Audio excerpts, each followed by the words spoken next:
ফুল্লেশ্বর বাওর নামে চেনেন, সেটা হচ্ছে দুর্লভ সাহার যে বাওর বা জমিদার বাড়ি, পিছনে যে জমিদার বাড়ি আছে আজকে আপনাদেরকে দেখাবো। এবং আমার সামনে আছে সেই বাওরটি, এই বাওরটি নিয়ে কথা বলবো।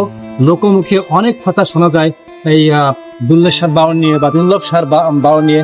আশেপাশে কিছু প্রাচীন স্থাপনা আছে যে ধ্বংসাবশেষ, ধ্বংসের পথে প্রায়, সেই বিলুপ্ত জিনিসগুলো আপনাদেরকে দেখাবো। আর আপনারা সম্পূর্ণ ভিডিওটি দেখলে অনেক প্রাচীন নিদর্শন সম্বন্ধে জানতে পারবেন। পুরো ভিডিওর সাথে থাকেন, আসেন আপনাদেরকে সবকিছু ঘুরে ঘুরে দেখাচ্ছি, আসেন। দর্শক, বাওরের পার থেকে আমরা ধীরে ধীরে তার বাড়ির প্রবেশ পথ ধরে সামনের দিকে এগিয়ে যাচ্ছি। সামনে ডান দিকে আমরা দেখতে পাচ্ছি পুরাতন মন্দির, এটা নারায়ণ মন্দির নামে অবস্থিত। উপরে বটগাছ তৈরি হয়ে গেছে, অনেক প্রাচীন, মনে হচ্ছে 400-500 বছর আগের।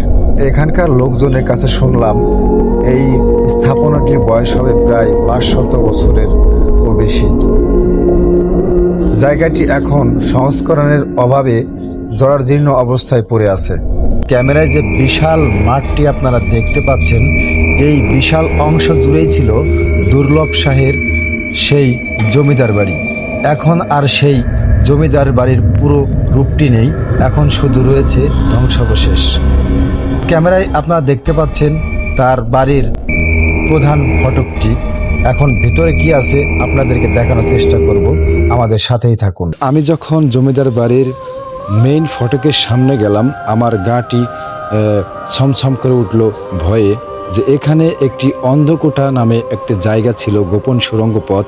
সেই পথটি দিয়ে একদম বাওরের মাঝখানে চলে গেছে। এই দেখেন, এখানে হয়তো একটা সময় ওই প্রদীপ রাখা হতো, সেই প্রদীপ রাখার জন্য যে জায়গাগুলো নির্মিত করা হয়েছিল সেই জায়গা। যদিও আমার আশেপাশে মানুষজন ছিল, কিন্তু আসলে গায়ের রক্ত হিম হওয়ার মতো একটা জায়গা এবং বিদঘুটে দুর্গন্ধে ভরপুর ছিল এই জমিদার বাড়ি। তো আমি আসলে আপনাদেরকে নিয়ে যেতে চাচ্ছি সেই গোপন সুড়ঙ্গে, যেই গোপন সুড়ঙ্গ দিয়ে মানুষের মুখে শোনা যেত বাওরের মধ্যেখানে চলে যাওয়া যেত। প্রিয় দর্শক, ছোটবেলা থেকেই যে কথাটি শুনে এসেছি মুরব্বীদের মুখে, যে এখানে নাকি একটি অন্ধকোটা রয়েছে। আমি ঠিক সেই অন্ধকোটার সামনেই বসে আছি, কিন্তু প্রচণ্ড অন্ধকারের কারণে আপনাদেরকে স্পষ্টভাবে দেখাতে পারছি না।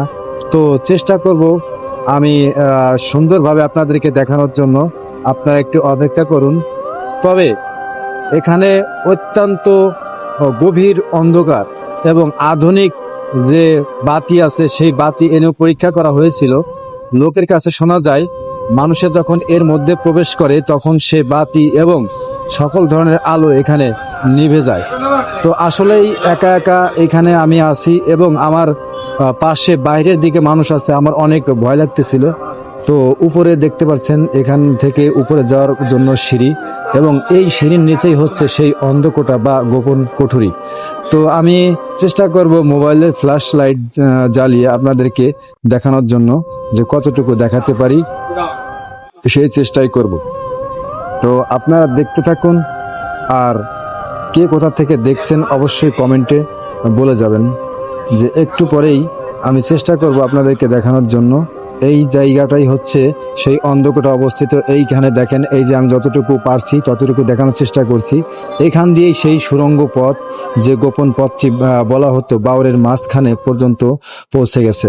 ওই যে দেখতে পাচ্ছেন সেই গুহার মুখটি বন্ধ করে রাখা হয়েছে অনেক ময়লা আবর্জনা দিয়ে, হয়তো নিরাপত্তার স্বার্থে এখানে বন্ধ করে রাখা হয়েছে। আমি উপরের দিকটা দেখানোর চেষ্টা করছি, এটা হচ্ছে আর একটা পথ। এই যে উপরের দিকটা দেখালাম, দেখেন এটা হচ্ছে বাইরের পথ।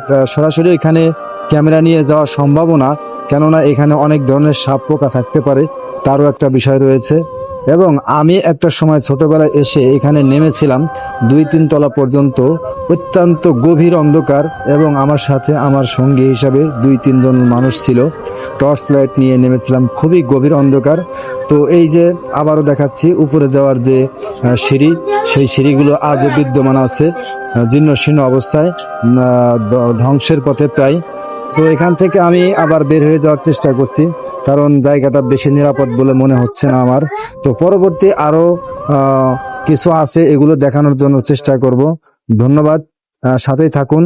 এবং যারা এতক্ষণ আমার ভিডিওটি দেখছেন তাদের সকলকে জানাচ্ছি অনেক অনেক শুভেচ্ছা এবং ভালোবাসা। এবং এখন আমরা এর থেকে বাইরে গিয়ে আপনাদেরকে বাওরটা দেখাবো, আরো অন্যান্য জিনিস আছে দেখাবো, সাথেই থাকুন। জমিদার বাড়ির ভিতরে যে সুড়ঙ্গ পথ ছিল সেই পথটি বাওরে চলে গিয়েছিল, সেটা আপনাদের দেখানোর চেষ্টা করব। আসেন, এটাই হচ্ছে সেই বাওরের পথ। বাওর মানে একটা দিঘি, বিশাল বড় একটা দিঘি। সেই দিঘির মধ্যেই নাকি ওই জমিদার বাড়ি থেকে এই পথটি চলে এসেছিল। এখানে পানি কিন্তু অনেক সুন্দর, ঠিক আছে, কারণ এই পানি কখনো শুকায় না। হ্যাঁ, এই পানি শুকায় না। এখানে বড় বড় মাছ আছে এখন, আর আগের মতো নাই। এই যে পেয়ে গেলাম এইখানে, যে ছোটবেলায় বড় হয়েছে আমাদের এক ফ্রেন্ড, ফেসবুক ফ্রেন্ড, সে তার বাড়ি এখানেই, তাকে পেয়ে খুব ভালো লাগতেছে। তো তার কাছ থেকে এইখানে কোনো ধরনের গল্প বা কোনো অলৌকিক ঘটনা আছে কিনা একটু জানার চেষ্টা করব। সুমন ভাই কেমন আছেন? আলহামদুলিল্লাহ ভাই ভালো। সুমন ভাই ভালো আছেন? আলহামদুলিল্লাহ। তো আপনার বাড়ি তো এখানে না, ছোটবেলায় এখানে বড় হয়েছেন না? জি অবশ্যই। তো এইখানে জানা মতে আপনার কোনো ধরনের কোনো ঘটনা আছে কিনা একটু বলবেন।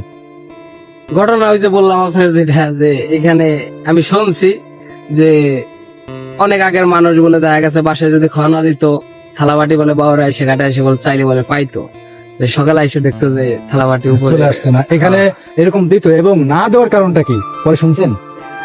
একটা প্লেট বলে কেউ চুরি করে রেখে দিয়েছিল। রেখে দিয়েছিল। ঠিক আছে, এটা আমরা লোকমুখে অনেকবার শুনছি। ঠিক এই জায়গাটা, এই যে সেই বাউর যেখানে থালাবাটি দিত, তো কোনো একটা লোকের সৎ আচরণের কারণে সেটা অফ হয়ে যায়। তো আর একটা ঘটনা আছে যেখানে নাকি এই জমিদারের মা মানে দুধকলা, হ্যাঁ, দুধকলা আম এবং ডুবে দুধ গেছিল। ইচ্ছা পোষণ করছিল তার কাছে খাবে, যে সাঁতরিয়ে সাঁতরিয়ে সে আম দুধ সাঁতরিয়ে খাবে। সাঁতরিয়ে। সেই পুকুরটা কি আমাদেরকে একটু দেখাতে পারবেন? অবশ্যই। তো প্রিয় দর্শক, ভাইয়ের সাথে দেখা ভালোই হলো। সেই পুকুরটা আমরা দেখার চেষ্টা করবো ভাইয়ের মাধ্যমে। চলেন দেখি সেই পুকুরটা আছে কিনা, একটু দেখার চেষ্টা করবো। প্রিয় দর্শক, আপনাদেরকে নিয়ে চলে আসলাম যে দুর্লভ সাহার যে মা, সে তার কাছে ইচ্ছা পোষণ করেছিল, দুর্লভ সাহার কাছে, যে আমি আম এবং দুধ এমন একটা জায়গায় খেতে চাই যেন সাঁতরিয়ে সাঁতরিয়ে খেতে পারি, এমন একটা জায়গা আমাকে তৈরি করে দাও, একটা পুকুর তৈরি করে দাও। সেই পুকুরটা এই যে জরাজীর্ণ ভাবে পড়ে আছে। তো এখানে একটা সময় শোনা গেছে যে সোনার নৌকা এবং বাতাসের মানে পবনের বৈঠা, মানে বাতাসের বৈঠা যেটাকে বলা হয়তো, কিছুদিন আগে খননকালে এখানে একটা সোনার বৈঠাও পাওয়া গেছে। এই যে আমার বন্ধু সুমন ভাই, এ হচ্ছে প্রত্যক্ষদর্শী, সেও জানে বিষয়টা। আর দুর্লভ সাহার যে মা, সে এখানে আম দুধ খাইতে খাইতে এখানে নাকি মানে সে শেষ নিঃশ্বাস ত্যাগ করেছেন। এখন তার সমাধিটা কোথায় আছে তাও মনে হয় কেউ বলতে পারবে না। না। এখানেই আছে না অন্য কোথায় আছে, এটা মানুষের কাছে মানে শোনা গল্প, কোথায় আছে কেউ এখনো বলতে পারে না। তো আম দুধ খাওয়ার যে পুকুরটা, সেই পুকুরটা হচ্ছে এইটা। এটাই। আর যেটা বাওর ছিল, বাওরের কথা বললাম, যে ওইখান দিয়ে যে একটা সুড়ঙ্গ আছে, সুড়ঙ্গটা নাকি বাওরে চলে গেছে। বাবার চলে গেছে। তো সেই সুড়ঙ্গ আপনাদের দেখালাম এবং সেই বাওটাও দেখালাম। এটাই হচ্ছে দুর্লভ সাহার মা যেখানে আম দুধ খেয়েছিলেন সাঁতরিয়ে সাঁতরিয়ে, সেই পুকুরটাই। তো এখানে আপনার দেখা মতে আপনার যতটুকু বয়স, আপনি কি কি দেখতে পেরেছেন বা কোনো স্মৃতি আছে কিনা একটু বলবেন দর্শকদের উদ্দেশ্যে। স্মৃতির মধ্যে হলো ভাই, এই পুকুর সরকার থেকে একবার খনন করা কাটার জন্য হয়েছে। লোক আইছিল। হ্যাঁ। কাটা অবস্থায় একটা সিন্ধুক পাইছিল, হ্যাঁ। দুটো তালা মারা ছিল। সিন্ধুক পাওয়ার পর আর কি মাটি মুটি কাটা ইন টোটাল বাদ হয়ে গেছে। পরে প্রশাসন, কোতাল থানা থেকে প্রশাসন আইসে ওইগুলা নিয়ে যাওয়ার পরে কাটা মাটি কাটা পারে। আর একটা হলো দালানের মধ্যে একটা সোনার বোতল পাইছিল 1 কেজি ওজন। ওইটা আর কি পাওয়ার পরে একটা প্রতিবন্ধী একটা লোক পাইছিল মাটি কাটতে কাটতে আর কি। পরে পরে কি সে সরকারে ধুইতে যায়, বাবারে ধুইতে যায়, মানুষকে দেখাইছে, দেখানোর পরে আর কি মানুষ ঠিক পায়, জানাজা হয়ে গেছে, পরে প্রশাসনের লোক আইসা নিয়ে গেছে। বিষয়টাও নিয়ে গেছে। পরে আবার কই কেমন হয়ে গেছে। তো যাই হোক, এখানে সিন্ধুক পাওয়া গেছে, এটা আপনি হয়তো বেশি দিনের কথা না। তারপরেও ধরেন যে 16-17 বছর হয়ে গেছে তার মানে তো আপনি দেখছেন, দেখার মধ্যে, কিন্তু ছোটবেলা তো। তাই না? হয়তো কম বয়স, সেই সময় তো বোঝেন না, কিন্তু বেশি দিন হয় নাই। তো প্রিয় বন্ধুরা, ঘুরে ঘুরে আপনাদেরকে দেখালাম একটা স্মৃতি বিজড়িত জায়গা, যেটাকে বলা হয় দুর্লেশ সাহার বাউর। ভালো নাম হচ্ছে দুর্লভ সাহার বাউর এবং জমিদার বাড়ি। তো আমার এই ভিডিওটি কেমন লেগেছে, যদি ভালো লাগে অবশ্যই একটা লাইক, কমেন্ট এবং শেয়ার করে দিবেন। পরবর্তী ভিডিও বানাতে যাতে আরো আমরা উৎসাহিত হতে পারি সেই জন্য। আর ভালো লাগলে পেজটি ফলো দিয়ে পাশে থাকবেন। ধন্যবাদ। আর সুমন ভাইয়ের একটি পেজ ধন্যবাদ আছে, সবাই। সুমন ভাইয়ের একটি পেজ আছে, পেজটার নাম বলে দেন। আপন সমন। আপন সুমন ভাই একটি পেজ আছে, আপনারা তাকে একটু সাপোর্ট করবেন। এবং ভাই খুব ভালো মানের মানুষ, ও যথেষ্ট সময় দিছে। আপনার এলাকায় এসে খুব ভালো লাগলো ভাই, ধন্যবাদ। আল্লাহ হাফেজ। দেখা হবে কোন একটি ভিডিও। আল্লাহ হাফেজ। আল্লাহ হাফেজ।